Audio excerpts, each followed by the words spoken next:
You're very welcome back. Now, cyberbullying has become one of the most worrying phenomenons affecting young people in recent years and was one of the reasons why there has been calls for a ban on children under 14 buying mobile phones in this country earlier this month. But is legal action really going to protect our children? Our next guest, Dr. Sameer Hinduja, is an international expert in cyberbullying, and he believes that education and developing resilience in children are much more effective ways to combat the problem. You're very welcome, Sameer. Good morning. So tell us, you're over here with an invitation of DCU, who themselves, we were very impressed to hear, have an anti-cyberbullying department. Yeah, Dr. James O'Higgins-Norman and his team, they do amazing work, and they just don't sit in their ivory towers writing papers, but they actually get out there and work with schools and with other youth-serving adults, and are truly making a difference. That is brilliant, yeah. Now, I mean, for those of us who have children, it's impossible to keep your kids away from screens, away from phones. It just doesn't work. You end up having, rows about the time they're, on the phone, screen time they're having. So how can we best protect our children from, the evils that lurk out there on the internet? Sure. Well, I do want all parents to take a deep breath, because the statistics in Ireland say that when it comes to cyberbullying, it's around 9 to about 16% when you look at a number of studies who have been victimized. So that means that a solid over 4 out of 5 have not been victimized. Many kids are actually making good decisions. They're being respectful, they're being tolerant, they're at least being neutral.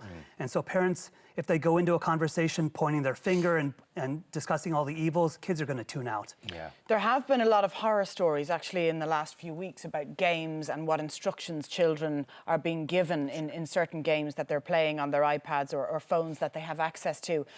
Communication between the parent and the child is just hugely important, and one of the first topics on your sheet here. It is, and I feel that many adults, they talk to their kids about, let's say, football or dance or cheerleading or school, but many times they're very hands-off when it comes to their online lives.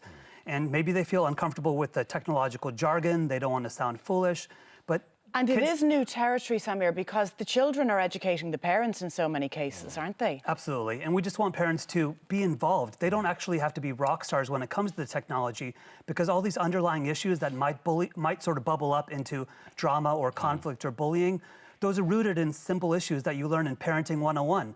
Like, how do you raise decent kids who have a heart, who have empathy, who have resilience?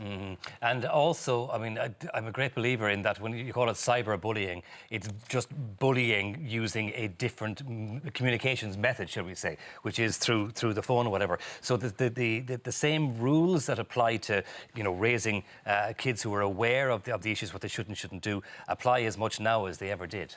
Absolutely. We want parents to just take more confidence and believe that there are resources out there, there's help available, and plus what they know and what they feel in their gut, that's what they should listen to. But of course, do so without fear-mongering or moral panic. So if your child is enjoying a little bit of screen time, and there are benefits to technology, should they be doing it in the same room at least as you? Well, I feel that they're going to use it wherever they want. There's restrictions about making sure that it's in the family room, the main computer, but with kids' devices, they're of course going to use it wherever. Even if we monitor Wi-Fi, they're going to get on the cellular network. And so like we were talking earlier, we just can't be super restrictive and punitive. It has to be about education and just sort of developing a moral compass where they make good decisions. Well, one of the benefits that I see, I think technology is hugely beneficial for all of us and even for our kids. My kids were and are big consumers of YouTube. But now they've started making YouTube videos, which I'm looking at on in all. They're creating content. And they're learning how to shoot, they're learning how to edit, they're learning how to put in their little captions, all the rest. And this is taking up more and more of the time than just watching it. So there are benefits there. Let's talk about if you are in a situation where either your child is being bullied online or they are a bully online. What can you do to once that situation has arisen? Sure. When it comes to victimization, parents should first make sure that their child feels safe. They should also not sort of convey any blame, because the child already feels really, really bad. And so try to get to the bottom of it. Try to make sure that you take screenshots, because the school and maybe other organizations, they need that evidence. Plus, when you talk to kids, they often say, look, I don't want the bully to get in trouble. I don't want you to make this a big deal, because then I'll be targeted for retaliation. What I want you to do is help me make the problem go away. And a good way is to work with the social media companies and send in that screenshot. Hopefully within 1 to 2 days, they will pull it down. Okay. So whether it's Facebook or Twitter or whatever the platform that you're on is, contact them Yeah, and they're becoming more and more responsive because they want to demonstrate to their constituents that they actually care not just about money and profit making, but also about the kids themselves. What do you do if your child is the bully? That's a great question. First off, the vast majority of our kids, like I mentioned, they're good kids. They are not sociopaths. They're not bent on wreaking havoc. Sometimes, though, just like you and I, when we were growing up, we make mistakes based on emotion, based on spontaneity. And so first be calm, and also continue to convey unconditional support and love for that child.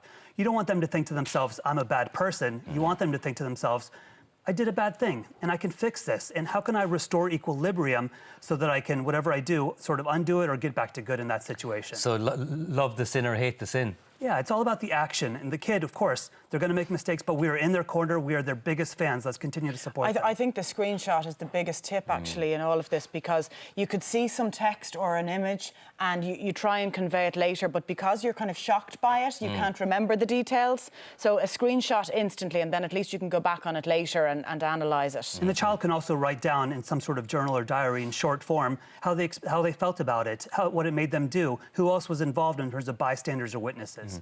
So, as a professional in this particular industry, I'm quite surprised that you are not more, I suppose, worried or concerned about this issue than you are. And it's reassuring in a way because you deal with this every day of the week. So perhaps are we again, is it a self-fulfilling prophecy? Is it kind of just media headlines are overblowing the situation, do you think? So historically, to be honest, so many adults have been freaked out about technology. We remember the panics related to child predators and now, of course, cyberbullying. And yes, you know, we have seen suicides and we have seen awful things happen, but there hasn't been a direct relationship between, for example, cyberbullying and suicide.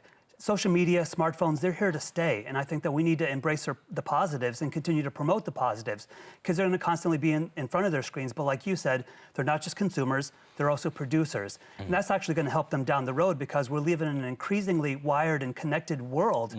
And so they need to be proficient. They need to be skilled when it comes to coding, programming, creating content, whether it's writing or videos or pictures. And so I know you're not here to endorse any one particular platform, but can I just ask you a personal question? I have a little boy who's 4.